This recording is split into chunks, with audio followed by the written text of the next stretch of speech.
We'll continue with Economics A level, chapter 8, efficiency. So today we're going to talk about dynamic efficiency. Previously, we talked about productive efficiency and allocative efficiency. For productive efficiency, it simply means you're able to produce at the lowest possible cost. And for allocative efficiency, it means you put into consideration the social welfare of the people. That means you're able to produce what is desired of them. That is allocative efficiency. So now we're going to dynamic efficiency. Why do we call it dynamic efficiency? Why? We call it dynamic efficiency because it allows a firm or an economy to improve on its productive potential. So here I wrote, it is the ability of a firm or an economy to improve its performance over time through innovation, technological advancement, and better resource allocation. So it means we are talking about being in a dynamic market or being in a dynamic environment.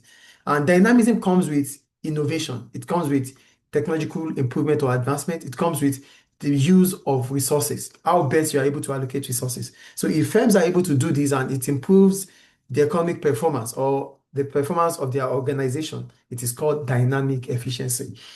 However, the rate of investment by firms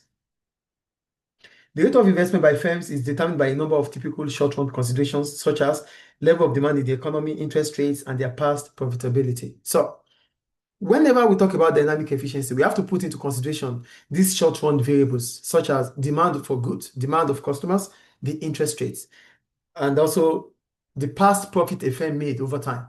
So, for the demand for goods, you're not just going to invest in technology if demand for your goods are not increasing. If the demand for your goods are increasing, that could be an incentive for you to want to invest more.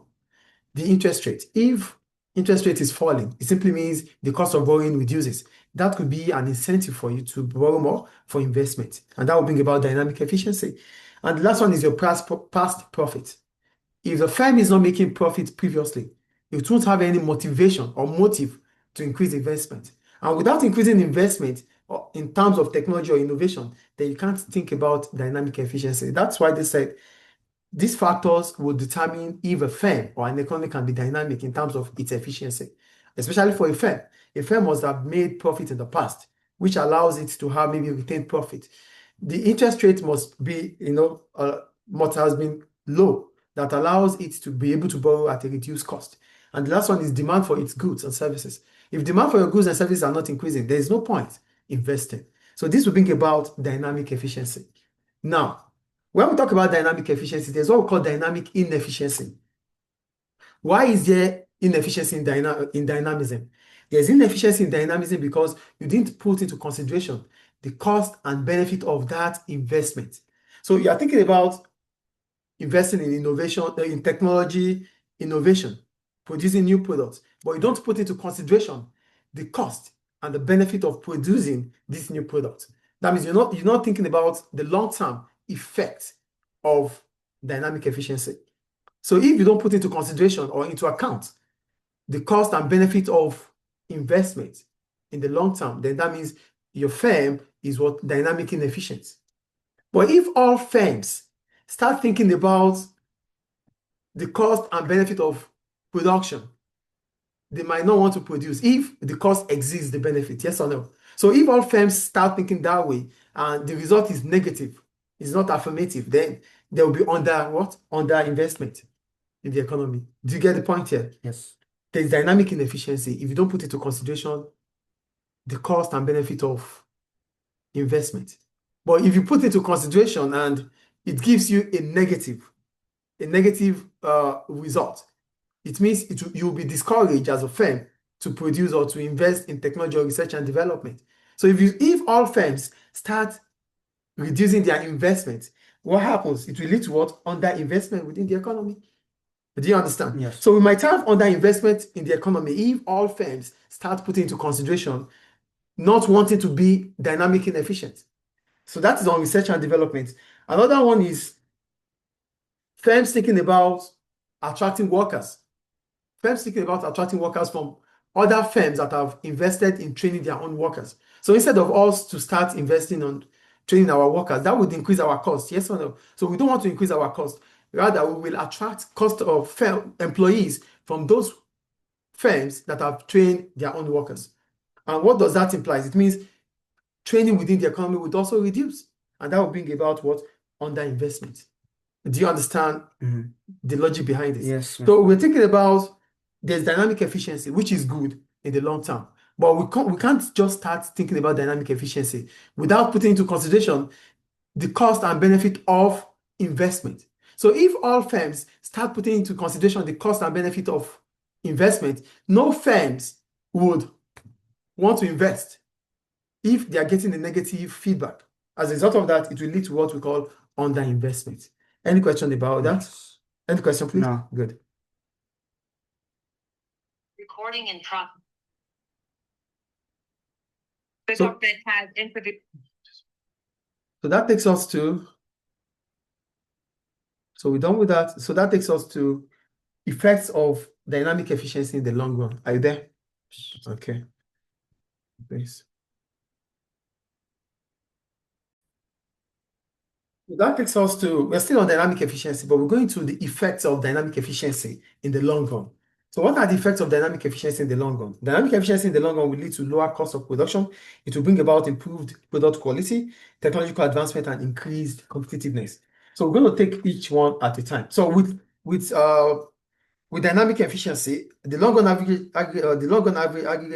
average cost will always fall from LRAC1 to LRAC2. It will fall. Even at the same level of output, the cost is expected to fall. That's why we call it long run average supply curve.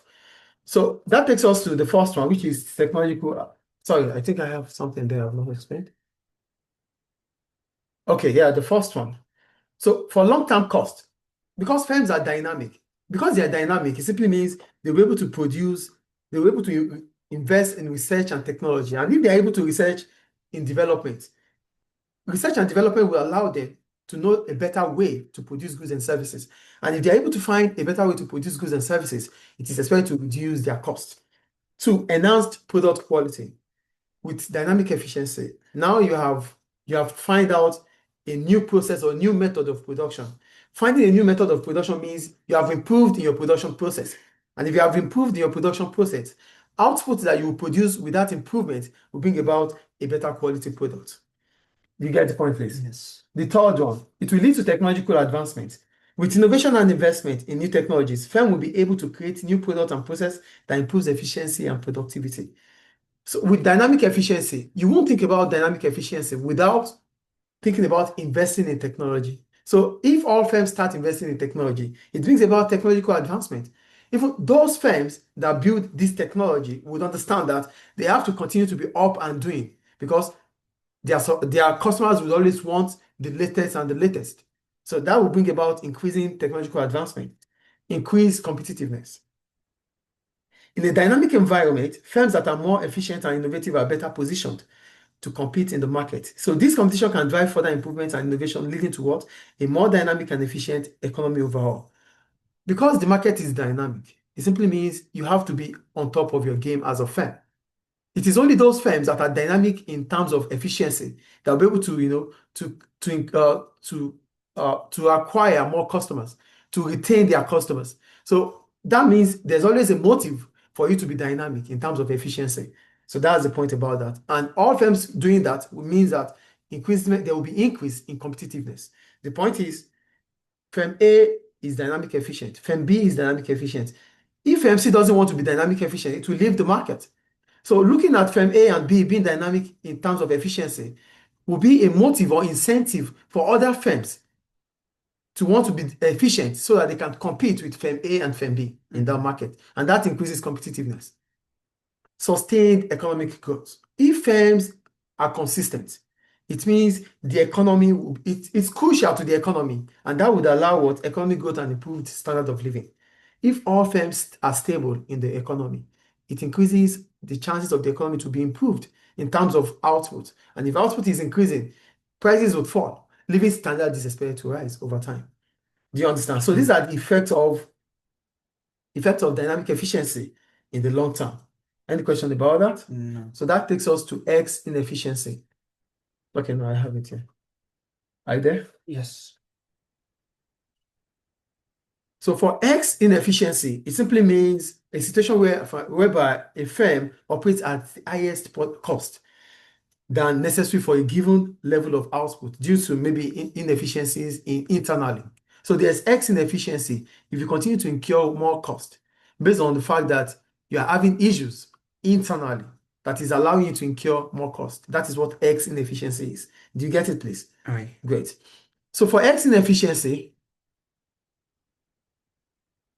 I wrote, it refers to a situation where a firm operates at a higher cost than necessary for a given level of output due to internal inefficiency. So this implies that the firm is not achieving maximum possible output from its input. It might be as a result of factors such as poor management, lack of motivation, and inadequate technology. So there's X inefficiency if you continue to incur cost than necessary. And this results from not even as a result of external reasons, not external causes, but internal situations like poor management, like inadequate training, or workers are not motivated. So this means the high cost you are incurring is internal. So if it is internal, it is X inefficiency. It is not as a result of external factors. Do you get it here? So what do you get it, please? Yes. So what are the causes of X inefficiency? Number one, management inability to control cost. The managers, they are in charge of making day in, day out decision of the company. If they are unable to make decisions regarding cost, maybe their suppliers, they pay more for suppliers. They are not finding cheap supplies. This means they will continue to incur cost. That's one of the reasons. Two, maybe they are employing more workers than necessary. So that increases their cost of wages. That's another poor management anyway. And the third one is not employing the right equipment or capital for output. These are management decisions. We said management or managers are those that are in charge of the day-to-day running of the business. So if you are in charge of the day-to-day running of the business and you're not making the right decision, it will bring about X inefficiency. You employ more workers, you are paying more workers than necessary. You are using equipment that are not suitable for efficiency. You are not finding the cheapest supplies. So these are poor management situations, and this will lead to what we call X inefficiency. That is the first one. Another reason why we could have X inefficiency is through the stakeholders within the firm. We know what stakeholders are, those that have interest in the business activity.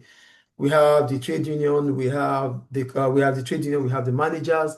These people, they are part of the organization, and they can influence, or they can make or map within the organization. So if they are doing more than necessary, it will lead to X inefficiency. So let's look out for what stakeholders could do that will bring about X inefficiency. Here I wrote, stakeholders within the firm are able to extract benefits that are greater than the firm needs to pay. For example, directors and managers might pay themselves and take bonuses in excess of what is needed to keep them employed in the firm. Managers and directors, they might reward themselves more than necessary, and that increases cost for the firm. High cost will bring about X inefficiency. Do you understand the point here? Yes. Managers are stakeholders, they are employees. So if they are paying themselves, if they are rewarding themselves more than necessary, it increases the cost for firms or reduces the profit for the firm, and that will bring about X inefficiency. Two, the trade unions. The trade unions might be able to negotiate higher rates to pay than the market wage rate. The trade unions, they are pressure group. They can negotiate for their members. So if the trade union have that ability or power to negotiate higher wages for their members, that means firms or employers will be paying more to employees, yes or no? That increases their cost, and that might bring about X inefficiency. Do you understand the second one? Yes. The third one, environmental groups. They might put pressure on firms to use standardized methods of production, which is not part of cost minimization, and that would increase their cost. Environmentalists are also stakeholders. They have interest in the business activity. So if they put pressure on firms to use standardized, methods of production, that would increase their cost, which or probably is not part of methods that minimizes cost. That will increase their cost, and that will also bring about an X inefficiency. So the causes of X inefficiency could be the stakeholders that are within the organization, like employees, like the managers, directors, rewarding themselves more than necessary, trade union negotiating for workers, paying more, or coming up with standardized methods of production that would not minimize cost. These are reasons why we could have higher cost of production, and that is X inefficiency. Do you understand the X inefficiency here? Yes. So the graphical representation of X inefficiency is this. So for X inefficiency, simply means that your actual average cost is higher than your potential average cost. So this is it, X inefficiency. So whenever we talk about X inefficiency, it simply means the actual average cost of production is higher than the potential cost of production. Your potential should be higher. So that because your potential is where you are supposed to reach, but what you are reaching, what you are at now, is below what you are supposed to be. So that is what X inefficiency is. Any question about X inefficiency? No. Good.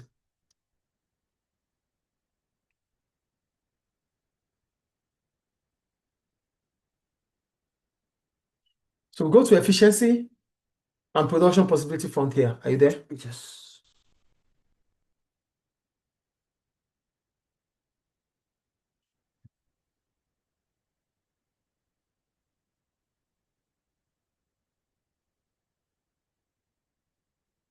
So when we talk about efficiency and productive possibility frontier, we're simply talking about, you know what the PPF is, right? Yes. It's a graph showing the combination of. Okay, so for efficiency and productive possibility frontier, we're talking about the PPF, which is a graph that illustrates the maximum combination of goods and services that can be produced if all resources are fully Employed. utilized. And it must also contain technology. It must demonstrate trade-offs and opportunity cost. So that is what production possibility frontier is. So when it leads to efficiency, a firm or an economy will be efficient if it's operating on the boundary of the production possibility frontier. Are you with me, please? Yes. So, for efficiency, I wrote, points on the PPF represents both productive and allocative efficiency, which means that the economy is operating or producing the maximum possible output given its resources. So, for efficiency, when it is linked or in relation to productive possibility frontier, it simply means we are operating on the boundary of the PPF, either allocative or productive. So we're going to take productive first. For productive efficiency through the PPF, it simply means the economy is producing at a point on the PPF where it is impossible to produce more of one good without reducing another good. You know, we said the PPF is the combination of two goods. So there's productive efficiency if we have to produce one more, and if we have to produce one more and less one, that means we have to combine goods to produce. If we have to produce more of one and less of another, that is productive efficiency. But if we have to produce them at the same rate, that is allocative efficiency. Do you understand what productive efficiency here? Yeah. So there's productive efficiency if, in the course of producing one, more of one, we have to produce less of another. That is productive efficiency. Then it is allocative efficiency if it is the case that we are producing the optimal mix of the desired goods of individuals or of the consumers. So the graphical representation is this. So here we have the PPF. Operating on this boundary is productive, is efficiency. So it's either productive efficiency or allocative efficiency. It is productive efficiency at C and D. Yes, it's productive efficiency at C and D. Because at C and D, we are producing both goods and services, but we are producing more of one and less of another. Then allocative efficiency occurs because we are producing desired goods for either consumer goods, producing fully consumer Or goods, capital goods. or capital goods. Do you understand? So there's productive efficiency if we are producing Within the boundary. within the boundary. There's allocative efficiency, and when we are producing within this, it means we produce more of this, less of this, or more of this, less of this. That is productive efficiency. But if we channel our production on either this or this, it means there's allocative efficiency. So we are producing them based on the desires of the customers. Is it clear? Yes. Any question about that? No. So what are the, now we go to efficiency, then we go to efficiency and inefficiency in different market structure. When we talk about market structure, we're simply talking about the features of a market that makes them different from one another. So here they said, I wrote, firms in competitive markets tend to be more efficient than those markets where few firms dominate. So mostly it is in a perfectly competitive market that we can achieve or attain productive and allocative efficiency. And why? These are the reasons. Number one, on price. In a perfectly competitive market, prices are expected to fall because there's no customer in heaven, all the customers are here. And for you to attract them, you have to sell at a reduced price. How are you going to be able to sell at a reduced price? It means you have to be productive efficient. You have to be efficient to sell at a reduced price. You have to find a way to reduce your cost to the barest minimum to be able to sell at a reduced price. So on price, that's one of the reasons why we could achieve productive and allocative efficiency in a perfectly competitive market. On design, in a perfectly competitive market, they sell homogeneous products, but they find a way to differentiate their products. Coca-Cola, Pepsi, and other colas, they sell the same thing, but one way or the other, you can differentiate which one is Coca-Cola, which one is Pepsi. So design, yes. The third one, on quality, reliability, and customer. In a perfectly competitive market, they want to provide or produce goods that are better served customers. And they want to produce goods that can last longer because that is the only way they could get referral. It can only be achieved in a perfectly competitive market. And that will bring about allocative or productive efficiency. And the next one is on availability. In a perfectly competitive market, they want to ensure, because they have large customer base, and they want to ensure that customers are reached at any point in time. So what do? They use the right channel of distribution to ensure that they can reach their customers at any point in time. That can only be achieved in a perfectly competitive. In a monopoly, they don't need that because they are the only one producing the goods and services. So customers will find them, they won't find customers. That is what we're talking about on availability. And in a monopoly, they might even hold on to goods to increase the price. But here they can't do that because if a firm in a competitive market, in a perfectly competitive market, is holding on to its goods, it gives opportunity to competitors to sell more. So at any point in time, you want to make your goods available. So that is why in a perfectly competitive market, both productive efficiency and allocative efficiency is attainable. And the last one is promotion. In a perfectly competitive market, you have to advertise to attract customers. Do you understand? Any question about it? No. So that ends efficiency. Thank you.